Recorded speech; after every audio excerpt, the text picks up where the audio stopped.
सत श्री अकाल न्यूज़ 18 पंजाब ते मैं हाँ तुहाडे नाल रजिंदर कौर और बुटनी। सब तो पहला गल जहरीले जाम दी जिस दे कारण हाले तक 109 लोगों की जान चली गई है। शराब कांड ते हुण पुलिस की जांच विच वड्डा खुलासा होया है। लुधियाना तो वाया मोगा अते तरन तारन जहरीला जाम जड़ा है वो जहर जड़ा है शराब दा वो पहुंचा, नकली शराब दा जहर पहुंचा।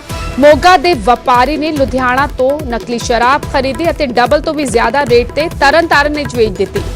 उधर तरन तारन दे हरजीत ने अगे बलविंदर कौर नूं शराब वेची अते हर कोई शराब विच जहर ते जहर मिलांदा गया।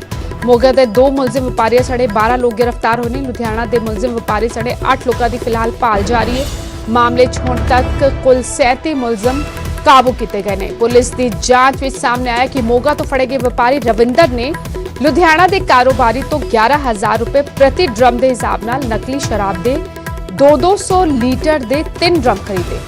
मोगा के रविंदर ने यह नकली शराब तरन तारन के पंडोरी गोला पिंड के हरजीत सिंह और उसके 2 पुत्रां नूं 28,000 रुपए प्रति ड्रम के हिसाब नाल अगे वेच दी। पुछगिछ विच खुलासा होया कि हरजीत और उसके पुत्रा ने इस विच मिलावट कर इसनूं अगे बलविंदर कौर नूं वेच दिता। बलविंदर इस मामले की महिला किंगपिन दसी जा रही है।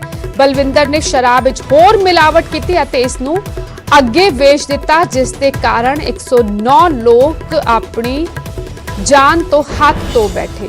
पंकज कपाही मेरे सहयोगी जुड़ चुके हैं। ज्यादा जानकारी लिए उन्हां नाल गल करदे आ। पंकज, उन एक तो एक परत जड़ी एक तो बाद एक परता खुलदियां जा रही ने। गिरफ्तारियां तो बाद जड़े ये गुनाहगार ने कबूल कर रहे हैं कि किस तरह शराब विच मिलावट हुई और जिसने 109 लोगों की जान ले ली। बिल्कुल रजिंदर, इस पूरी इन्वेस्टिगेशन च भी नजर आ रहा है कि ये नकली शराब सिर्फ 3 जिलियां दे विच ही नहीं बल्कि पूरे पंजाब दे विच इन्हां दा नैक्सस कितना जबरदस्त है। और कई सारे कारोबारी जिहड़े ने वो काम तां पेंट या दूसरे करते हैं, लेकिन पर्दे दे पिछे किस तरीके उन्हां दी इन्वॉल्वमेंट है और किवें सस्ती शराब जिहड़ी है वो हुंदी है और वो अगे अगे किवें जांदी है। तुसीं इस मुतल्लक जानकारी भी दित्ती और कितनी जहरीली हो जाती है, क्योंकि देखा कि मौके पर रविंदर ने किस तरीके दे नाल शराब लई। वो बकायदा तौर पर एक मकैनिकल जैक बनाने वाली फैक्ट्री दे विच लुधियाने के कारोबारी तो 11,000 रुपए प्रति ड्रम के हिसाब नाल शराब जिहड़ी है लई सीगी। और उस तो बाद ये शराब जिहड़ी है अगे रविंदर ने तरन तारन के पिंड गोला विखे जिहड़ी हरजीत सिंह होरां नूं दित्ती और उन्होंने बेटिया ने 28,000 रुपए प्रति ड्रम के हिसाब नाल अगे बेच दी। और उस तो बाद ये नैक्सस अगे किवें वधदा है। हरजीत सिंह और उसके पुत्रा ने 50,000 रुपए लए सीगे और बाकी भुगतान जिहड़ा वह ड्रम विकन तो बाद जिहड़ा वह होएगा। और उस तो बाद ये भी जानकारी मिली कि सतनाम और शमशेर 6,000 रुपए विच गोविंदर सिंह नूं इन्हां ने ड्रम विचों नकली शराब दीयां 42 बोतलां जिहड़ियां ने वो बेच दित्तियां। और उस दे विच फिर अगों इन्हां दोहां ने 10% होर मिलावट करके 46 बोतलां कर दित्तियां। तो यह नैक्सस कितना जबरदस्त है और किस तरीके नाल जाना जा रही ने, क्योंकि हल्ले तक जो जानकारी मिली है 100 तो वध जाना जड़ियां ने वो जा चुकियां ने और हुण 109 आंकड़ा पहुंच गया। बिल्कुल 109 आंकड़ा पहुंच गया पंकज। और लेकिन हैरानी की गल है कोई परवाह नहीं कर रहा कि तुसी मिलावट कर रहे हो, अगे किन्ने लोगों की जान ते सब भारी पै सकता है, सब पैसा बनाने जुटे हो रहे। पर पंकज सवाल ये भी है, लुधियाना तो ड्रम 200 लीटर के ड्रम मोगा पहुंचते हैं, मोगा तो तरन तारन पहुंचते हैं। कोरोना का कहर और इस विचाले सख्ती हर जगह पुलिस दी, लेकिन पुलिस और प्रशासन की नक के हेठा तड़ल्ले दे नाल कारोबार चल रहा, कोई जांच नहीं हो रही।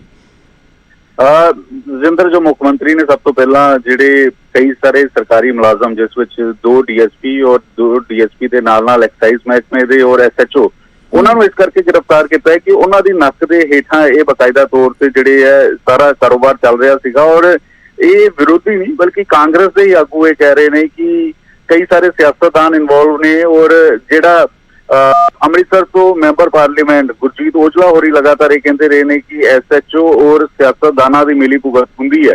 तो ये तस्वीर इस करके नजर आ रही है कि जो इन्नी सख्ती जो इन्ने पहरे थां थां ते लगे होंगे है तो ये शराब लुधियाने तो किवें गुरदासपुर पहुंचती है, किवें मौके पहुंचती है और पंजाब दे विच अजे होर परतां खुल रही ने। और ये तस्वीर जिहड़ी है लुधियाना मोगा हुंदी हुई तरन तारन गुरदासपुर कितनी जहरीली शराब होगी, ये इस करके भी पता लगता है कि एक ड्रम ਜਦੋਂ ਲੁਧਿਆਣੇ ਤੋਂ ਨਿਕਲਿਆ ਤਾਂ ਸਸਤਾ ਸੀਗਾ, ਲੇਕਿਨ ਜਦੋਂ ਗੁਰਦਾਸਪੁਰ ਤਰਨਤਾਰਨ ਪਹੁੰਚਿਆ ਤਾਂ ਉਸ ਦੇ ਵਿੱਚ ਕਈ ਸਾਰੇ ਜਦੋਂ ਹੋਰ ਹਿੱਸੇਦਾਰ ਇਨਵੋਲਵ ਹੋਏ ਤਾਂ ਉਹਨਾਂ ਨੇ ਜ਼ਹਿਰੀਲੀ ਸ਼ਰਾਬ ਬਣਾਉਣ ਦੇ ਲਈ ਆਪਣੇ ਪੈਸਾ ਮੁਨਾਫਾ ਜ਼ਿਆਦਾ ਕਮਾਉਣ ਦੇ ਲਈ ਸ਼ਰਾਬ ਮਹਿੰਗੀ ਕਰ ਦਿੱਤੀ ਔਰ ਉਸ ਵਿੱਚ ਕਈ ਸਾਰੇ ਅਜਿਹੇ ਕੈਮੀਕਲ ਪਾਏ ਜਿਸ ਦੇ ਨਾਲ ਕਿ 109 ਮੌਤਾਂ ਜਿਹੜੀਆਂ ਨੇ ਉਹ ਰਜਿੰਦਰ ਹੋ ਗਈਆਂ।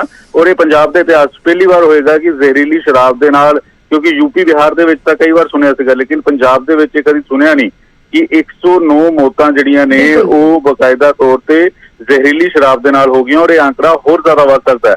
ਔਰ ਇਸੇ ਵਜ੍ਹਾ ਕਰਕੇ ਡੀਜੀਪੀ ਅਤੇ ਮੁੱਖ ਮੰਤਰੀ ਲਗਾਤਾਰ ਇਸ ਪੂਰੇ ਮਾਮਲੇ ਦੇ ਵਿੱਚ ਜਿਹੜੇ ਇਨਵੈਸਟੀਗੇਸ਼ਨ ਦੇ ਅਧਿਕਾਰੀ ਲੱਗੇ ਹੋਏ ਨੇ ਉਹਨਾਂ ਤੋਂ 2-2 ਘੰਟੇ ਬਾਅਦ ਰਿਪੋਰਟ ਲੈ ਰਹੇ ਨੇ ਔਰ ਕਈ ਸਾਰੇ ਪੁਲਿਸ ਮੁਲਾਜ਼ਮਾਂ ਦੇ ਉੱਤੇ ਹੁਣ ਹੋਰ ਜਿਹੜੀ ਹੈ ਪੰਕਜ ਜਿਹੜੇ ਲੁਧਿਆਣਾ ਦੇ ਕਹਿ ਰਹੇ ਨੇ ਮੁਲਜ਼ਮ 8 ਮੁਲਜ਼ਮ ਹਾਲੇ ਵੀ ਫਰਾਰ ਨੇ ਕਿ ਉਹਨਾਂ ਵਿੱਚ ਕੁਝ ਵੱਡੇ ਵਪਾਰੀ ਵੀ ਸ਼ਾਮਿਲ ਹੋ ਸਕਦੇ ਨੇ। ਰਜਿੰਦਰ ਸਿਰਫ ਵਪਾਰੀ ਹੀ ਨਹੀਂ, ਕਈ ਸਾਰੇ ਸਿਆਸਤਦਾਨ ਔਰ ਕਈ ਸਾਰੇ ਪੁਲਿਸ ਮੁਲਾਜ਼ਮਾਂ ਦਾ ਨਾਮ ਵੀ ਹੋ ਸਕਦਾ ਹੈ ਕਿਉਂਕਿ ਜਿਹੜਾ ਨੈਕਸਸ ਹੈ ਉਹ ਸਿਰਫ ਵਪਾਰੀਆਂ ਤੱਕ ਨਹੀਂ, ਇੱਕ ਪੇਂਟ ਦਾ ਕੰਮ ਕਰਨ ਵਾਲਾ ਕਾਰੋਬਾਰੀ ਕਿਵੇਂ ਸ਼ਰਾਬ ਦਾ ਕਾਰੋਬਾਰ ਪਰਦੇ ਦੇ ਪਿੱਛੇ ਕਰਦਾ ਹੈ ਇਸ ਦੇ ਖੁਲਾਸੇ ਹੁੰਦੇ ਹੋਏ ਨਜ਼ਰ ਆ ਰਹੇ ਨੇ ਕਿ ਅਸ਼ਵਨੀ ਬਜਾਜ ਉਸ ਦਾ ਇੱਕ ਸਹਿਯੋਗੀ ਹੈ, ਉਸ ਨੂੰ ਵੀ ਗ੍ਰਿਫਤਾਰ ਕਰ ਲਿੱਤਾ ਗਿਆ ਔਰ ਰਵਿੰਦਰ ਤੋਂ ਪੁੱਛਗਿੱਛ ਜਿਹੜੀ ਹੈ ਇਸ ਵੇਲੇ ਕੀਤੀ ਜਾ ਰਹੀ ਹੈ ਔਰ ਇਹ ਵੀ ਜਾਣਕਾਰੀ ਮਿਲ ਰਹੀ ਕਿ ਰਾਜੇਸ਼ ਜੋਸ਼ੀ ਦੀ ਸ਼ਮੂਲੀਅਤ ਵੀ ਸਾਹਮਣੇ ਆ ਰਹੀ ਹੈ ਜੋ ਇਸ ਵੇਲੇ ਭਗੌੜਾ ਹੈ। ਤਾਂ ਜਿਹੜੇ ਨੈਕਸਸ ਇੱਕ ਤੋਂ ਬਾਅਦ ਇੱਕ ਚਾਹੇ ਪੁਲਿਸ ਮੁਲਾਜ਼ਮਾਂ ਦੇ ਹੋਣ, ਚਾਹੇ ਸਿਆਸਤਦਾਨਾਂ ਦੇ ਹੋਣ, ਚਾਹੇ ਕਾਰੋਬਾਰੀਆਂ ਦੇ ਹੋਣ, ਉਹ ਪਰਤਾਂ ਖੁੱਲਦੀਆਂ ਜ਼ਰੂਰ ਨਜ਼ਰ ਆ ਰਹੀਆਂ ਨੇ ਲੇਕਿਨ 109 ਮੌਤਾਂ ਹੋਣ ਤੋਂ ਬਾਅਦ। ਸ਼ੁਕਰੀਆ ਪੰਕਜ ਤਮਾਮ ਜਾਣਕਾਰੀ ਲਈ। ਹੋਰ 200 ਲੀਟਰ ਦੇ ਜਿਹੜੇ ਡਰਮ ਲੁਧਿਆਣਾ ਤੋਂ ਚਲੇ ਸਨ ਮੋਗਾ ਪਹੁੰਚੇ ਨਕਲੀ ਸ਼ਰਾਬ ਦੇ। ਮੋਗਾ ਤੋਂ ਜਦੋਂ ਤਰਨਤਾਰਨ ਪਹੁੰਚੇ ਤਾਂ ਉਸ ਵਿੱਚ ਕਿਸ ਤਰ੍ਹਾਂ ਹਰ ਕੋਈ ਸ਼ਰਾਬ ਵਿੱਚ ਜ਼ਹਿਰ ਤੇ ਜ਼ਹਿਰ ਮਿਲਾਉਂਦਾ ਗਿਆ ਤੇ ਇਸ ਜ਼ਹਿਰੀਲੇ ਹੋਏ ਜਾਮ ਨੇ ਕਿਸ ਤਰ੍ਹਾਂ 109 ਲੋਕਾਂ ਦੀ ਮੌਤ ਹੋਈ ਹੈ, 109 ਲੋਕਾਂ ਦੀ ਜਾਨ ਲੈ ਲਈ। ਪਰਤ ਦਰ ਪਰਤਾਂ ਜਿਹੜੀਆਂ ਨੇ ਹੁਣ ਖੁੱਲਦੀਆਂ ਜਾ ਰਹੀਆਂ ਨੇ। 37 ਮੁਲਜ਼ਮ ਗ੍ਰਿਫਤਾਰ ਹੋਏ ਨੇ। ਮੁਲਜ਼ਮਾਂ ਤੋਂ ਲਗਾਤਾਰ ਪੁੱਛਗਿੱਛ ਕਰ ਰਹੀ ਹੈ ਪੁਲਿਸ ਔਰ ਇਸ ਵਿਚਾਲੇ ਲਗਾਤਾਰ ਪਰਤਾਂ ਖੁੱਲਦੀਆਂ ਹੋਈਆਂ ਨਜ਼ਰ ਆ ਰਹੀਆਂ ਨੇ। तमाम ਵੱਡੇ ਕਾਰੋਬਾਰੀ ਸਾਹਮਣੇ ਕੁਝ ਹੋਰ ਕਰ ਰਹੇ ਸਨ। ਪੇਂਟ ਦਾ ਕਾਰੋਬਾਰ ਚੱਲ ਰਿਹਾ ਸੀ ਪਰ ਪਿੱਛੇ ਨਕਲੀ ਸ਼ਰਾਬ ਬਣਾਉਣ ਦਾ ਧੰਦਾ ਚੱਲ ਰਿਹਾ ਸੀ ਔਰ ਇਹ ਸਭ ਕੁਝ ਪੁਲਿਸ ਪ੍ਰਸ਼ਾਸਨ ਦੀ ਨੱਕ ਦੇ ਹੇਠਾਂ ਹੋ ਰਿਹਾ ਸੀ। ਇਸੇ ਕਾਰਨ ਮਿਲੀ ਭੁਗਤ ਦੇ ਇਲਜ਼ਾਮ तमाम ਸਰਕਾਰ ਦੇ कांग्रेस ਦੇ सांसद भी लगा रहे ने, लगातार सवाल चुक रहे ने कि आखिर क्यों हाले तक नजर नहीं पई स्थानक प्रशासन ਦੇ ਨੱਕ ਦੇ ਹੇਠਾਂ ਕਿਵੇਂ ਧੜੱਲੇ ਦੇ ਨਾਲ ਕਾਰੋਬਾਰ ਨਕਲੀ ਸ਼ਰਾਬ ਦਾ ਚੱਲ ਰਿਹਾ ਸੀ। 109 ਲੋਕ ਹਾਲੇ ਤੱਕ ਆਪਣੀ ਜਾਨ ਗਵਾ ਚੁੱਕੇ ਨੇ ਨਕਲੀ ਸ਼ਰਾਬ ਦੀ ਵਜ੍ਹਾ ਨਾਲ।